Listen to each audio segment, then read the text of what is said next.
Vinland Saga's war arc is one of the most gripping segments in any manga series to date. From its historical accuracy, sound military strategies, and gut-wrenching storytelling, it's no wonder this specific manga fragment is one of the highest rated ever. And today, I'm gonna be going over this arc in its entirety right in this very video. Enjoy. Vinland Saga starts in 1013 AD England, inside a roughly 300-year-old, ruthless Northern European Viking clan. From Western Europe to Russia, Northern Africa to Greece, and even to the Middle East, this merciless Viking crew would appear abruptly in various places, murder and ravage entire communities, then leave just as quickly. Within a fierce battle scene between two Frankish armies, we meet the Viking crew's leader Askeladd, a powerful Welsh commander, observing the ongoing conflict on top a hill with his men, devising a deal he plans to strike with them. Upon seeing their armies retreat and overall lack of competence, Askeladd then orders an Icelandic warrior of his named Thorfinn to go and negotiate their leader an offer. He requests that Thorfinn relay an offer to their leader in which, for giving up half their spoils in war, Askeladd's Viking crew will help to fight alongside with them and aid them in their battle. Thorfinn agrees, but only on condition that if he does so, he shall be rewarded by a duel with Sir Askeladd himself. Askeladd snickers at this and tells Thorfinn that in order for that to happen, he must return to him with the severed commander's head. Thorfinn then starts down the hill to pass on Askeladd's proposal towards the clan, only to be met with immediate hostility by the Frankish soldiers, unfamiliar with his language and alarmed by his presence. He's initially attacked, but Thorfinn, being quick on his feet, reprimands a soldier, then demanding to be brought to their army's leader, to which he's granted. Upon hearing Askeladd's offer, the Frankish war general Japetha, a less than stellar commander and overall rotten person, angrily declines, sentencing Thorfinn to immediate execution. Seemingly unfazed by this, Thorfinn puts forth his own well-strategized plan to lead Japetha's army to victory. Entertained by his innovative strategy, Japetha then agrees that if Thorfinn's plan can indeed lead them to victory, his clan will be rewarded handsomely, but if it fails, Thorfinn is to be killed immediately. Now getting the green light, Askeladd's crew then prepares their raid in alliance with the Frankish army, which is ultimately successful for them, defeating the opposing army with Thorfinn quite literally taking the head of their commander-in-chief.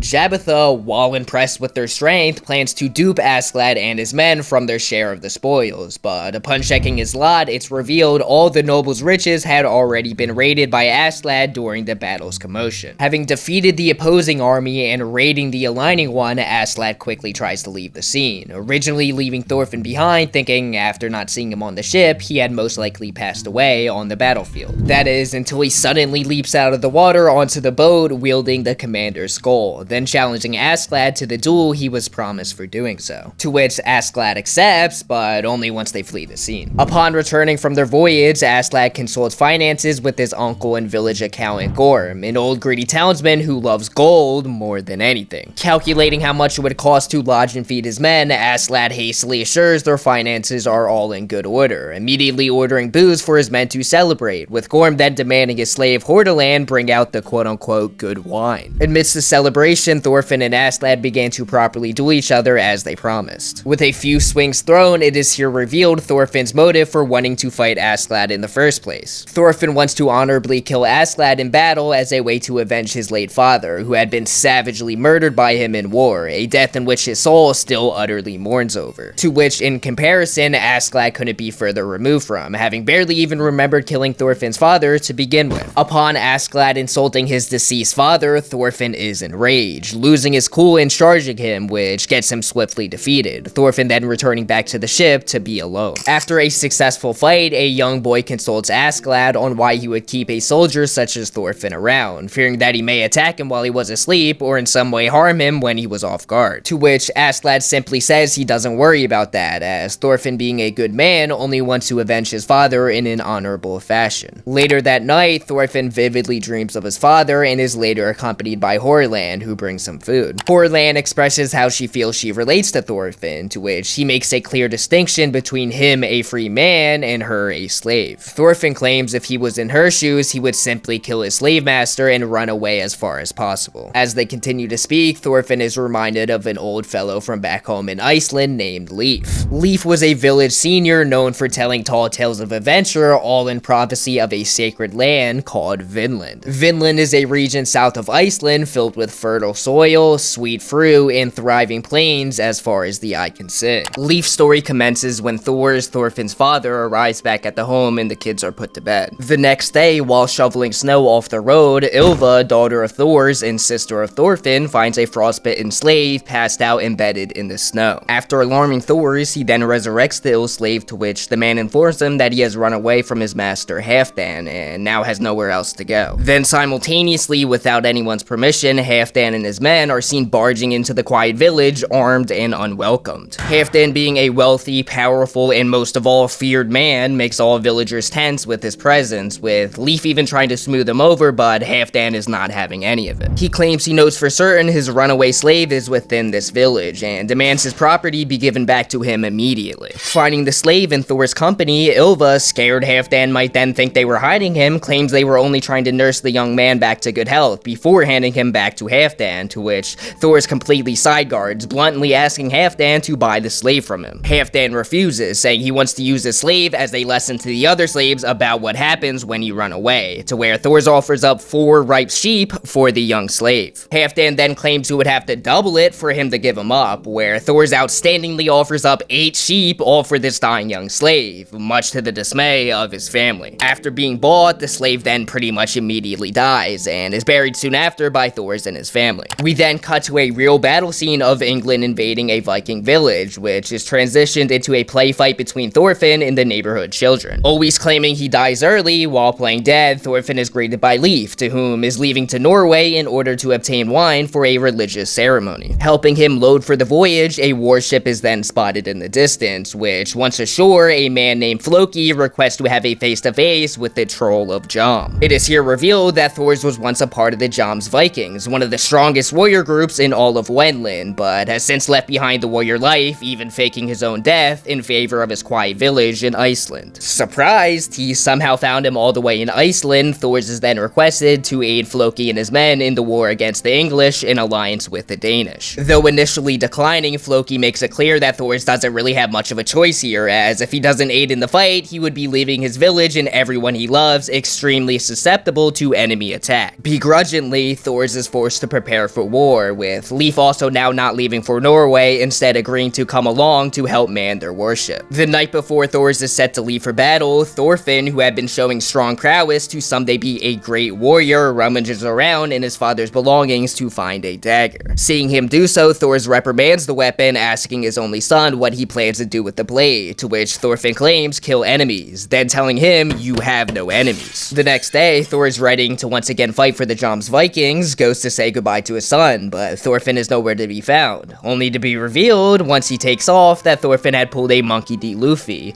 hiding in a barrel on the ship in order to join them on the battlefield. Meanwhile, in the northern Atlantic, Floki had been bribing a cruel war general named Askeladd 100 coins in order to murder Thor's, revealing that although an outstanding fighter for them, Thor's desertion of the Jom's Viking years ago was unacceptable and he must be put to death because of it. Askeladd agrees on the condition that he is given an extra 100 gold coins up front, which Floki concedes. He then speculates the reason why Floki wouldn't just kill Thor's himself, wondering just how powerful the troll of Jom is that Floki wouldn't even dare to take him on himself. Back on Thor's ship, he tells the story of how his firstborn child, Ylva, had come to be. Having conceived her while still a warrior, when it came time to naming his child, he was so preoccupied with war that he carelessly named his child Ylva, the very first name he thought of after his mother. But eventually, watching his daughter grow, he grew alongside with her, stating Ylva as the catalyst to why he fled from battle. Then arriving at Faroe Islands in order to do some trading, their ship is quickly seized by the likes of none other than Askeladd and his fearsome Viking crew. Having barricaded their ship in, Thor's has no other choice but to fight, taking multiple warriors head on all by himself. After defeating many troops with relative ease, he then confronts Askeladd, who he automatically presumes is their leader, to a duel on the condition that if he wins, Askeladd and his men leave, and if he loses,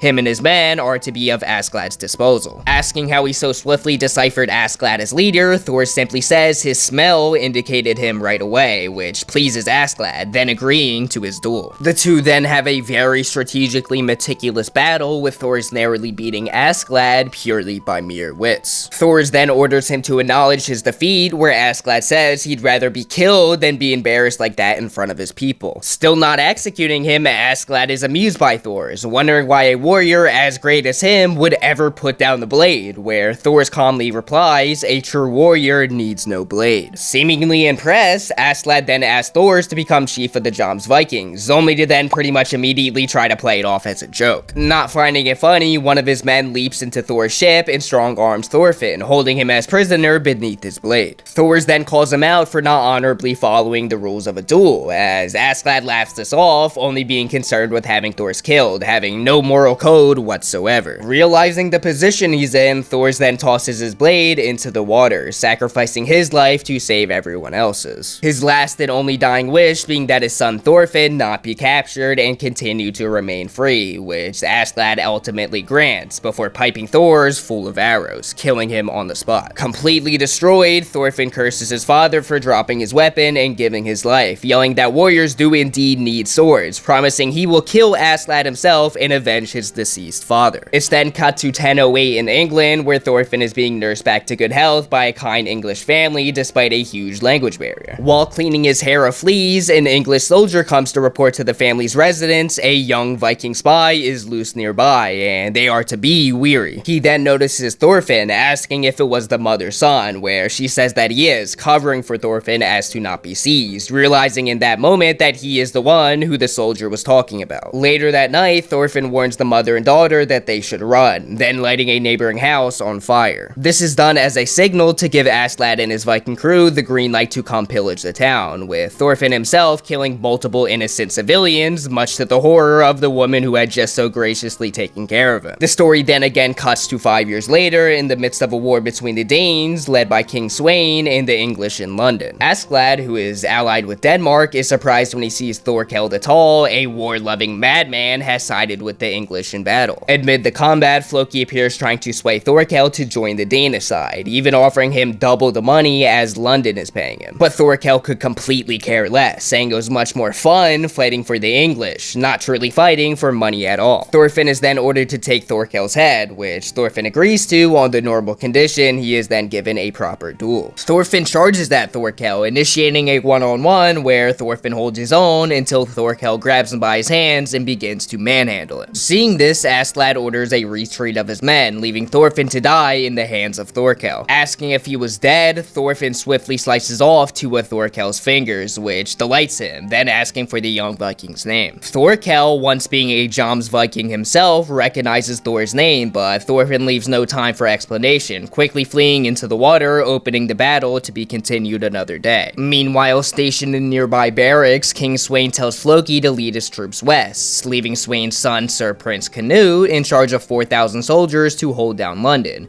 with the help of his much senior attendant Ragnar. But Floki is apprehensive about this, as Canute at this time has no battle experience, growing up soft in a Christian life of luxury. Thorfinn, badly injured, eventually catches up to Askeladd, who is approaching Wessex, telling Thorfinn that if he can't keep up, they will again leave him behind. Now in November of the same year, Thorfinn is seen dreaming again of his father, where he's told to drop his revenge and seek restitution, until his father is pumped full of arrows and Thorfinn wakes up to a gruesome scene of his comrades ready to, exploit a woman. Refusing to join, Thorfinn wanders to the village where barbaric men are drinking and eating, as well as discussing their battle trajectories, wondering why they are still pillaging small potato towns. Someone then says that there's always next year for bigger raids, where Bjorn wonders if there will even be a next year, thinking that by that time, Denmark will most likely have won the war. Suddenly, a fight breaks out between two soldiers, but Bjorn doesn't care to break it up, only telling them that when somebody dies to inform Askeladd. Finding Askeladd on a nearby hill, Thorfinn and him begin to talk, until a lone soldier from Ragnar's crew informs them that out of the 4,000 troops Canute had been in charge of, Thorkel had already killed 3,500 of them,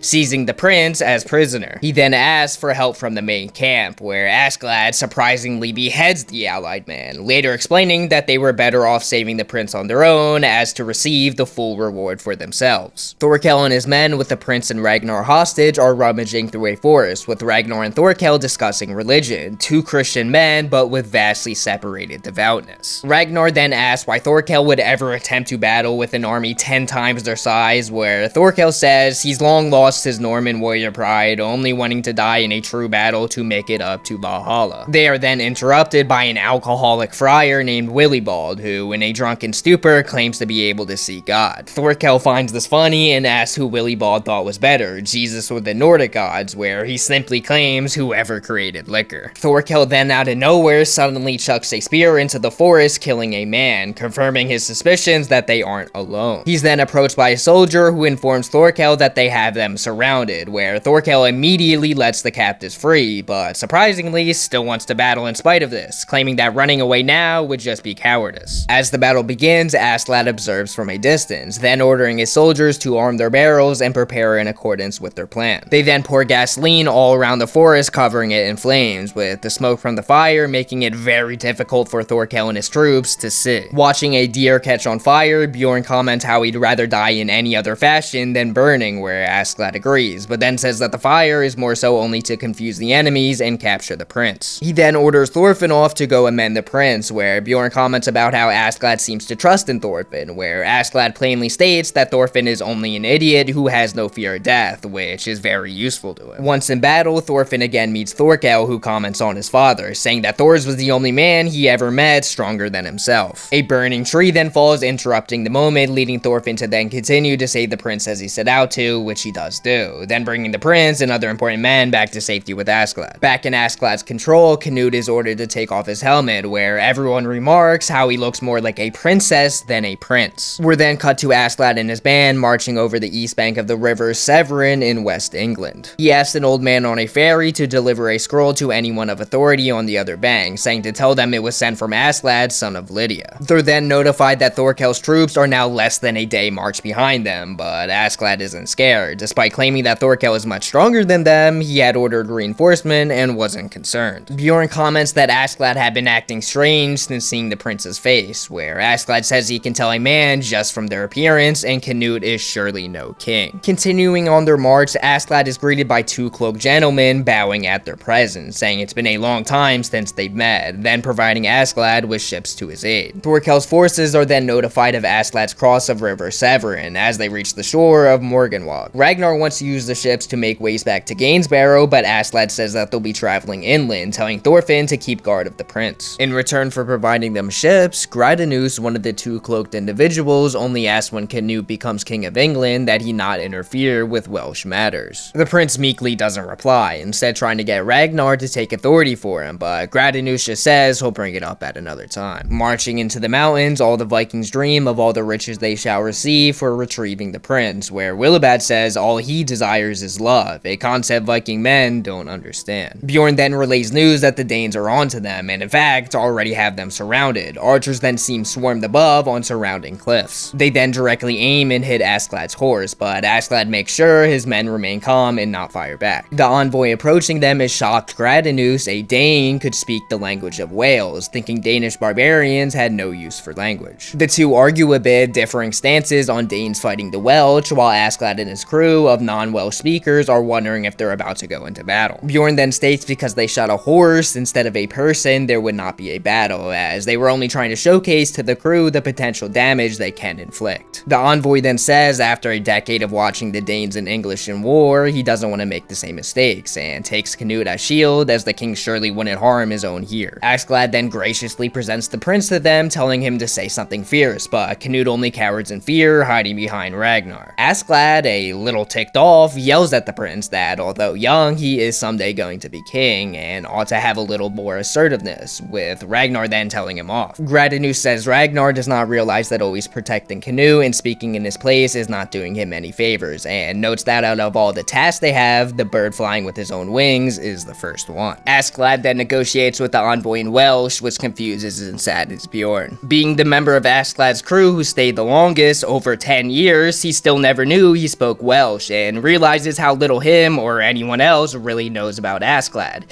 He's just their ruthless ruler and not their friends. Askeladd informs the envoy that he is the son of Lydia and a descendant of the hero Arthur, showing that with his mixed heritage, he can fit well into Nordic society under Canute's rule, and have great power on Danish politics. The envoy is pleased, but asks how Askeladd's Nordic side can take precedent over his Danish side, where Askeladd bluntly states that he hates the Danes. The envoy then agrees to help Askeladd, and no fight breaks loose, with Askeladd's men acting as willing prisoners of the Welsh as a way to uphold the Welsh army's honor, but also not start a pointless conflict. While marching with the Welsh, Thorfinn antagonizes Canute about his incompetence, confidence, leading Canute to shout out Thorfinn and for once stand up for himself, shocking Ragnar as this is the first time Canute spoke to anyone besides him. Canute then eventually signs a document while strong winds pick up, and it seems although they may experience snowfall. Now stopping for rest, the Viking crew again attempts to decipher what Willibald, the drunken priest, means when he says love. Two sibling warriors asked if their bond for each other, never leaving the other's back on the battlefield, was love, where Willibald says while this is special, it isn't love. The men then speak on a time they encountered a warrior who fought with no sword. After many men of their group charged him, despite having a weapon, only fought with his fist, and when the battle was over, the Viking crew suddenly realized that nobody had actually died, the warrior only giving them a few broken bones at worst. They recalled him saying a true warrior needs no sword, where Willibald immediately realizes who it is they're speaking about. Now struck amidst a relentless blizzard, Ragnar again bothers Askeladd about turning back around, as they need shelter in order to survive the given weather. Where Askeladd simply says pillaging and raiding is a time-honored tradition of the Nordic people. We then see a Christian family praying before eating their meal, where one of the youngsters asks his father why they pray. The father says because Jesus says to, and he is the Son of God, and on the day of judgment, if they have been good, faithful people, they shall be led into the kingdom of heaven. But if they aren't faithful, they shall be tormented in hell for eternity. He says just like the Danes will someday be subject to. The eldest daughter of his, named Anne, then asked to use the bathroom, only to step outside and cry, as she had recently stolen a ring in the shops downtown and didn't want to end up going to hell because of it. Then, without notice, some of Askeladd's men burst into the quiet Christian home, stealing their food and rounding up their inhabitants. After attempting to stop them, Willibald is then tied to a tree and beaten by Askeladd, then saying him and his group have no love for Christians. After rounding up all 62 people of this small Christian village, Askeladd himself starts to hack off each and every single one of their heads, no matter if adult or child. The only person to survive being Anne, running away the second she saw her family brutally executed. Meanwhile, in Gainsborough, Floki tells King Sweyn that his son is missing, and due to current weather, no one can be sent out to rescue him until spring. The king then remarks that if he was half as competent as his brother Harold, he would never have gotten lost to begin with. Then in central England, Thorkel is saddened that it seems nearing the end of the war. Talking in a pub, it said that King Sweyn is likely going to be officially recognized as the King of England, with the English completely surrendering to Denmark in order to stop the war. Anne is then discovered passed out in the snow by a group of Christians. And then we see Willibald, Ragnar, and Canute praying for those who have died while Thorfinn watches. While in prayer, Willibald suddenly starts to question his god, saying he's now beginning to second guess his love for him, where Canute screams out that Willibald cannot call himself a Christian if he dare question the love of God, claiming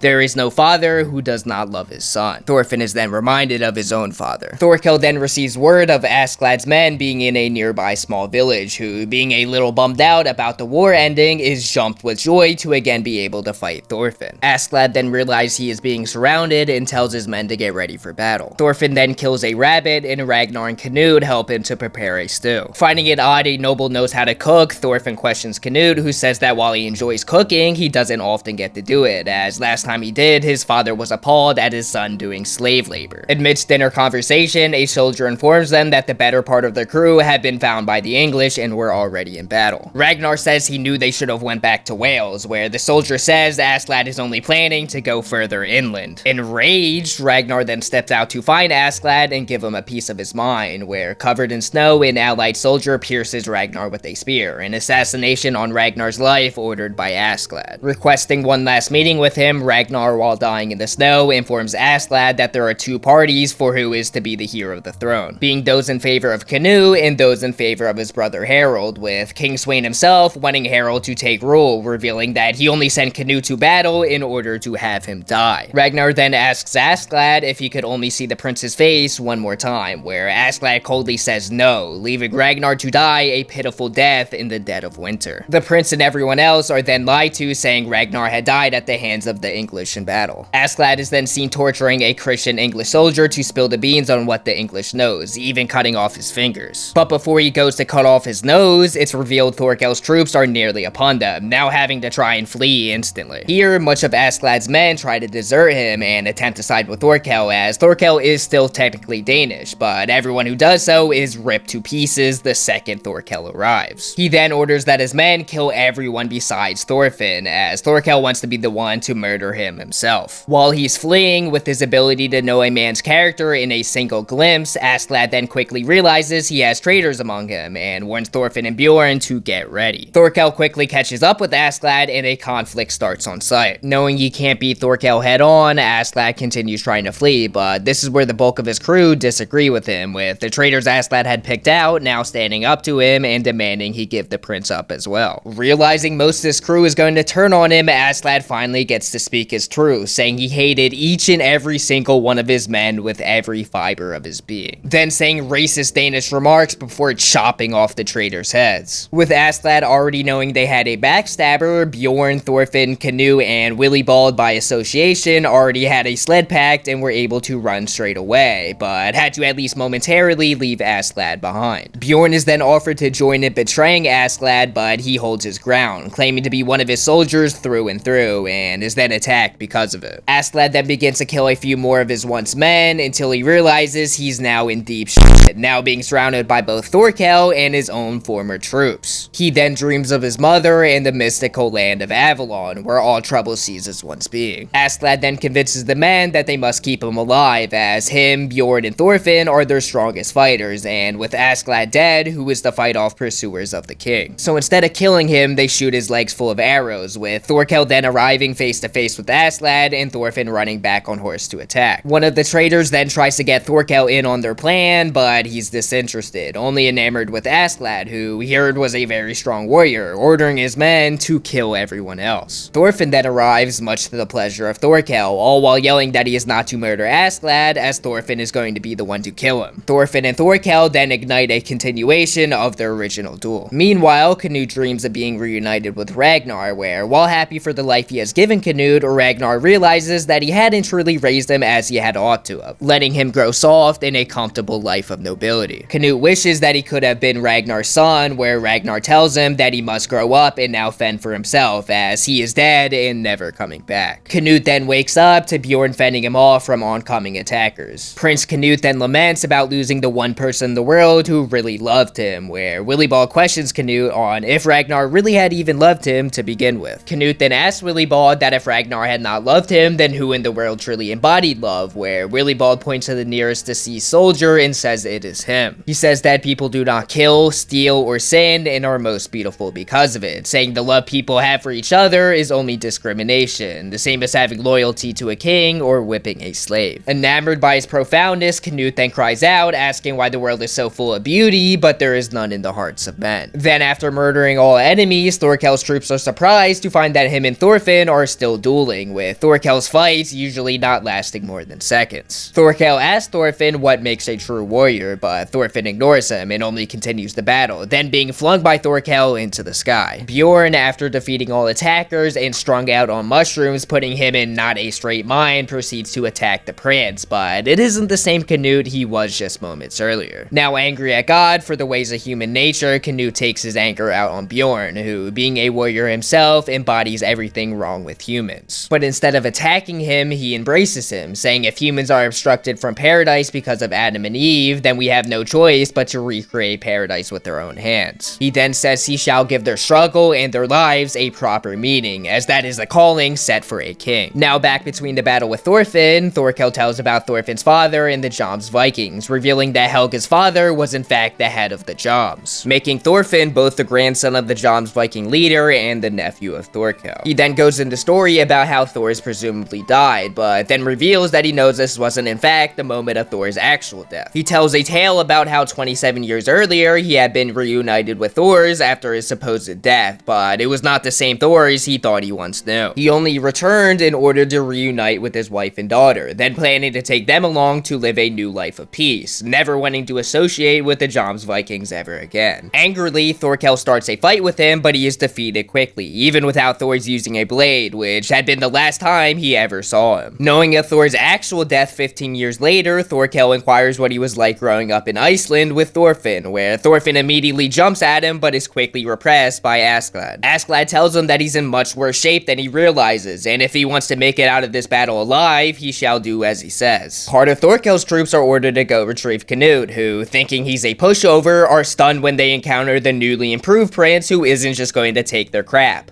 only going with them to beat Thorkel on his own fruition. Thorfinn back in fight with Thorkel, and now being coached by Askeladd, is able able to rip his eye out, shocking everyone in surrounding who thought Thorfinn a much weaker warrior. As this is unfolding, Prince Canute arrives and commences the battle be done at once. Thorkel, then realizing he lost, does stop fighting, but not because of Canute, only because of upholding the honor of a battle. Thorfinn then says to Askeladd that they should leave now while they're ahead, where surprisingly, Askeladd says Thorfinn may go, but he's staying here, as now it's only starting to get good. Canute tells Thorkel that he is to be let go immediately, but Thorkel said that's not gonna happen, as Canute being prisoner is his golden ticket to huge fortune. Canute then says that he is severely mistaken, as his father does not love him and only wishes that Thorkel kills him. He's not the golden goose they thought him out to be. He says that he wishes to go back freely to Gainsborough in order to kill his father and take the throne that is rightfully his. Wanting to see if he's really serious, Thorkel fakes a punch at him to see if he's truly a man of honor, but much to his surprise, Canute doesn't flinch, even to the likes of Thorkel the Tall. Realizing that he is serious and in the moment reminding him of Thor's, Canute is willingly let go by Thorkel and starts his voyage to kill the king, now even with both Thorkel and Askeladd and all their men in his corner. Canute then returns to Gainsborough, much to the surprise of Floki and his father, who thought for sure he'd have died. He then orders Floki to set a meeting up with his father later that afternoon. Canute, Thorkel, and Askeladd discuss how they plan to kill the king, with Canute writing that Thorkel get back in good graces with Denmark as the first step. Canute then says he feels as though God is currently looking down on him and says he wants to make his kingdom once again prosperous. Bjorn, who had been critically injured in battle, was also given a room to heal up in, but it seemed although he might not make this one out alive. Canute, Thorfinn, and Askeladd then meet with the king, but quickly realize that they're being set up and it's an ambush, but Canute tells them not to draw their swords. The king and his son both have a bit of small talk with one another, but both parties know they really just want each other dead. The king then gives his son an ultimatum. Either he be granted a quiet, peaceful life in the countryside, or he die to his father then and there, kneeling before him atop the throne. Askeladd then pleads for the king to pardon Canute, as now having ties to Thorkel, he may be able to inherit great fortunes in London by the end of the war. The king then agrees, saying that there shall be a feast held within the coming days in the prince's name, and they shall be in attendance. Canute then tells Askeladd to back off with confronting the king, as while he does wield great power, wanting to be known as a wise king above all else, he cannot do more than just threaten them, and it's better to appear within his grasp. We then see Thorkel enjoying himself to be back in Denmark, drinking with some locals, where an unknown Christian boy is out drinking even the toughest of soldiers. It's then revealed that this is in fact none other than Willibald, just now clean shaven and with a haircut. Canute and Askeladd then discuss dethroning the king, both agreeing that it be in their advantage to hold off at least for the time being. They also tell their plan to a man named Gunnar, who had some noble ties and was the brother of Ragnar, who they commissioned to help aid in their affairs. Askeladd then speaks to one of the men who betrayed him in the heat of battle, who is now leaving back to his original home. He shockingly gives him a gold bracelet as present and tells him he should grow a farm and raise children, as he's not cut out to be a warrior, then telling him that if he ever sees him again on the battlefield, he will gut his insides out, whether friend or foe. Askeladd and Thorfinn are then seen gearing up for their duel as Thorfinn's reward for keeping the prince safe, but not before Bjorn steps onto the battlefield. Knowing he is dying, Bjorn wants to be killed by a strong warrior like Askeladd, as means to secure a spot in Valhalla. They start the duel where Bjorn asks Askeladd how he can live with being so lonely, hating everyone he goes to battle with and even hating himself. Bjorn then tells Askeladd that he only wanted to be friends, where Askeladd tells Bjorn that he is in fact his one and only friend, as he stabs him in the heart, sending him up to Valhalla.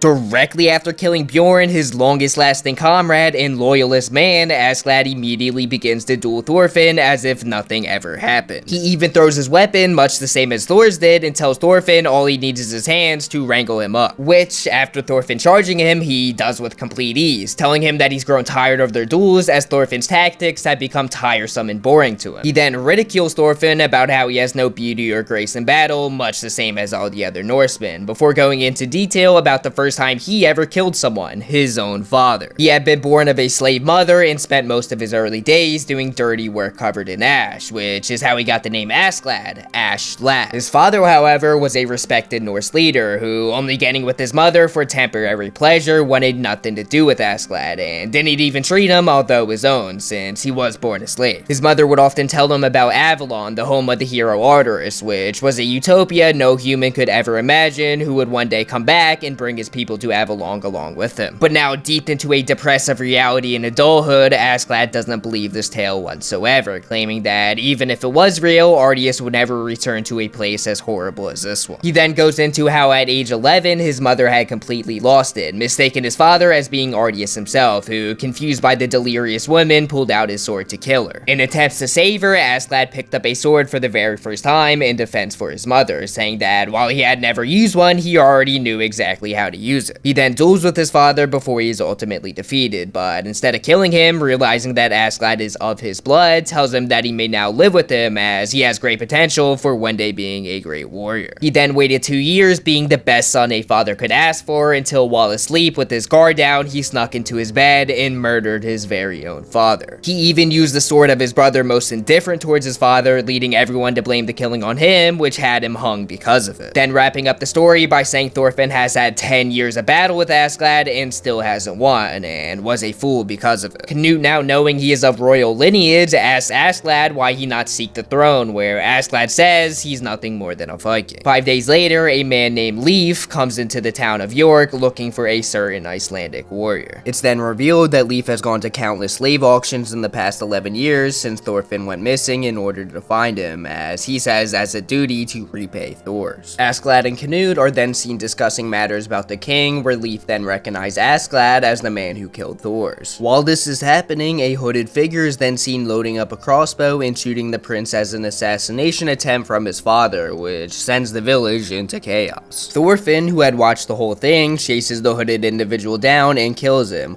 all while right next to Leif, who recognizes him instantly and goes into utter disbelief. Who then, asking if he was indeed Thorfinn, son of Thor's, is instantly recognized by Thorfinn, and the two embrace while Leif begins to cry. It's then also revealed that the person shot was not actually the prince. Instead, in anticipation that he may be murdered, a female slave lookalike was temporarily held in his place. Rejoicing in each other for the first time in 11 years, Thorfinn and Leif discuss their lives, where Leif says that Thorfinn must come home at once to see his family, as his mother had fallen very ill and his sister had many children who would love to meet him. Thorfinn only wants to talk about two things though, killing Askeladd and finding Vinland, where Leif realizes Thorfinn wasn't the same bright-eyed kid he once remembered. Askeladd then figures out that Gunnar is a spy working in accordance with the king, but instead of outright killing him, they plan to use him to their advantage. The day of the feast in Canute's name arrives, and many high-ups come in attendance to this extravagant showing. All the main characters up to this point who, well, haven't died are in attendance of the ceremony, all except Thorfinn, who stayed outside wanting nothing to do with nobility. The king then goes into speech thanking everyone that helped him into fruition of now becoming king over England, and then publicly honors his son, hugging him. He then publicly gives his son the lot of Mercia, one of the fertilest of all lands throughout England. He then blames the assassination attempts on his son on Wales, saying that they will invade them in the coming spring, which immediately alarms Askeladd as this is his place of origin. Then called up by the king to receive 50 pounds of silver, who then says he's looking forward to his help with the invasion on Wales, knowing that Askeladd has strong connections to the country. Then in astonishment, while kneeling for him, Askeladd questions the king on his military apparatus, a feat which would have any common man killed on the spot. The king then agrees to hear him out, where Askeladd goes into a plan of instead of invading Wales, he is sent as a voice of reason to their king to sort things out, which amazingly the king actually agrees to. But not until he whispers into Askeladd's ear, telling him Wales or Canute. Choose. Where all Askeladd says in return is that he doesn't believe a crown should be sworn across such an ugly, wretched face, but this time not in a whisper. Guards then go to attack Askeladd until he draws a sword and tells them to back off, as he is in reach of killing their highness. He then reveals his true name, Lucius Arduris Castus, exclaiming himself as the rightful king of Britannia right as he slices the king's head off. Graciously nodding for his sacrifice, Canute then orders his men to have Askeladd slain, where Thorfinn runs in after hearing the commotion. Askeladd then begins to kill countless royal guards, all while screaming that the king of Britannia will oblige you. Floki then tries to unguard Askeladd, where Canute jumps in, landing a very clean shot right in Askeladd's heart, right in front of Thorfinn, the person who wanted to kill Askeladd for himself. Askeladd then says for his first time ever stabbing someone, the prince had done it gracefully, before collapsing right on the Danish castle floor. Thorfinn then rushes in, where Askeladd tells him that here's his last chance to kill him and avenge his father. Where Thorfinn is thrown thrown into a fleet of rage, yelling that this is not supposed to be the manner in which his prophecy of killing Askeladd is fulfilled. Where Askeladd simply says, while dying on the ground, "Haven't you given any thought to what you're gonna live for after I'm dead, Thorfinn?" Telling him to be a true warrior, son of Thor's, before dying in Thorfinn's arms. Infuriated, the prince stole his life's mission. He lashes at him, but is quickly reprimanded. A heat-of-the-moment gesture of wrath that would later put him into a life of slavery because of it. Prince Canute then grabs his deceased father's crown and names himself the official king of England, here at chapter 54, ending the war arc of the Vinland Saga story.